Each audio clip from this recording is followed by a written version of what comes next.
हाँ भाई, लगता है प्रॉपरली फिट हो गया है। हाँ, चलेगा चलेगा। तो चलें? रेडी हो गए? यार किस तरफ जाना है पहले ही बता दो। हाँ, स्मार्ट लग रहे हो, चमक रहे हो। चलो फिर स्टार्ट करते हैं यार जर्नी। अरे बॉस, आओ बैठो यार, कब तक खड़े रहोगे? चलो चलते हैं। पास्कल गार्डन चलते हैं। पास्कल ठीक रहेगा। अरे भाई तो आओ बैठो। हाँ हाँ, कुछ पोजेस रास्ते के लिए भी बचा के रखो, रास्ते में पोज मार लेना। चलो।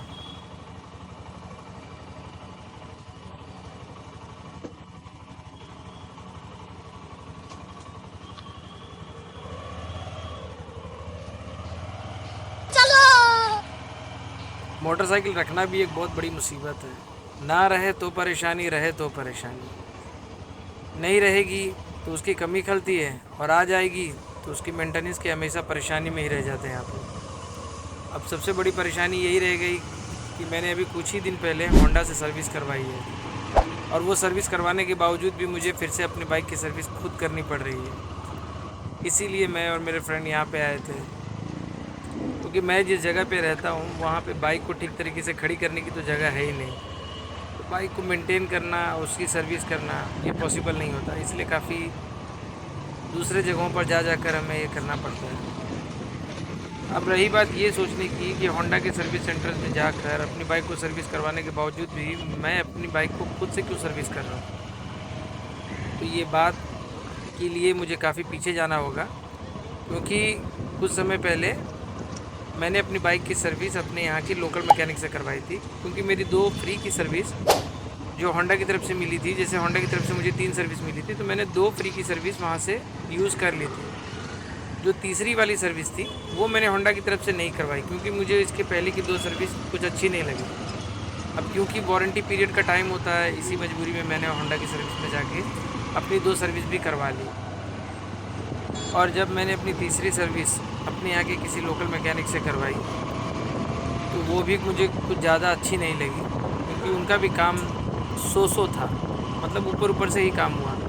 एक नॉर्मल मेंटेनेंस के लिए जो बाइकों की सर्विस की जाती है, जैसे ऑयल फ़िल्टर चेंज करना या एयर फ़िल्टर चेंज करना, इंजन ऑयल चेंज करना, फ्री प्ले वगैरह चेक करना, अगर उसकी थोड़ी बहुत जानकारी हो तो वो हम घर पे भी कर सकते हैं। यही चीज़ उस समय तक मुझे पता नहीं थी, क्योंकि ये मेरी पहली बाइक थी और इसके पहले मैंने बाइक ली नहीं थी, तो मुझे उसके मेंटेनेंस के बारे में, उसकी सर्विसेज के बारे में कुछ ज़्यादा ख़ास पता नहीं था।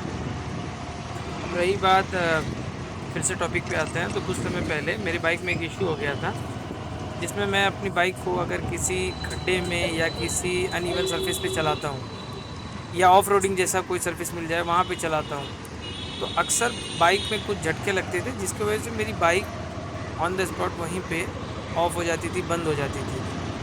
अब ये इशू मुझे कुछ ज़्यादा प्रॉब्लम करने लगा, तो मैंने अपने लोकल मैकेनिक से बात की, उन्होंने उसे चेक किया और कहा कि इसे आप रख के जाइए, मैं इसे रिपेयर कर दूँगा। जब मैं अपनी बाइक को वापस उनके पास लेने गया, तो मैंने इसमें और से कई सारे प्रॉब्लम फेस कर लिए, जैसे कि इसका गियर इंडिकेटर वो शो नहीं कर रहा था,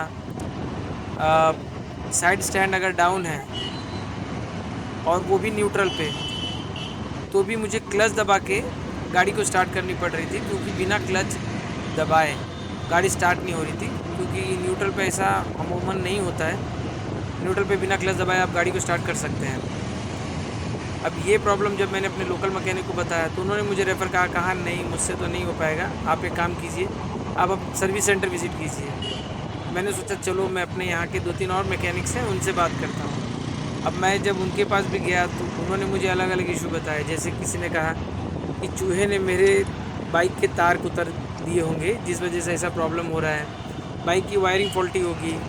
कई सारे अलग अलग बातें सुनने के बाद मैंने सोचा कि चलो भाई, इतनी सारी बातें सुनने से अच्छा जहाँ की बाइक है, जिस कंपनी की बाइक है, क्यों ना वहीं पे जाया जाए। तो थक हार कर मैं वापस से होंडा के सर्विस सेंटर चला गया। जब मैंने उनको ये इशू बताया, तो उन्होंने कहा कि सर, आप अगर स्पेसिफ़िक किसी चीज़ की प्रॉब्लम को लेकर हमारे पास आते हैं, तो उसके अलग चार्जेस होते हैं, पर अगर यही चीज़ अगर आप वारंटी लेकर करते हैं, तो हम आपकी बाइक की सर्विस भी कर देंगे, और अगर वो सर्विस के रिलेटेड इंक्लूड होगा तो आपको उस पर डिस्काउंट मिल जाएगा या थोड़ी बहुत रियायत हो जाएगी। तो कौन नहीं चाहता है अपना फ़ायदा करवाना, मुझे लगा ये बेनिफिशियल है, तो चलो जहाँ 2 पैसे बचते हैं ट्राई करते हैं।